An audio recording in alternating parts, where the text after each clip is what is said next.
بسم الله الرحمن الرحيم. وإن ربك لهو العزيز الرحيم. وإنه لتنزيل رب العالمين. نزل به الروح الأمين على قلبك لتكون من المنذرين بلسان عربي مبين. وإنه لفي زبر الأولين. أولم يكن لهم آية أن يعلمه علماء بني إسرائيل. ولو نزلناه على بعض الأعجمين فقرأه عليهم ما كانوا به مؤمنين. كذلك سلكناه في قلوب المجرمين لا يؤمنون به حتى يروا العذاب الأليم.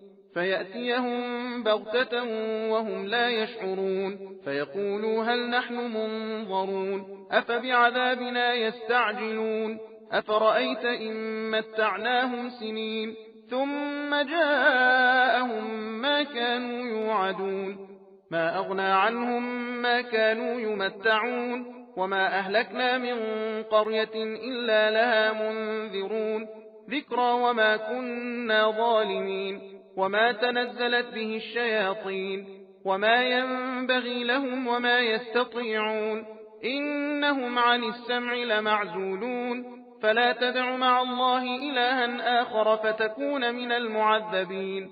وأنذر عشيرتك الأقربين واخفض جناحك لمن اتبعك من المؤمنين. فإن عصوك فقل إني بريء مما تعملون وتوكل على العزيز الرحيم الذي يراك حين تقوم وتقلبك في الساجدين إنه هو السميع العليم.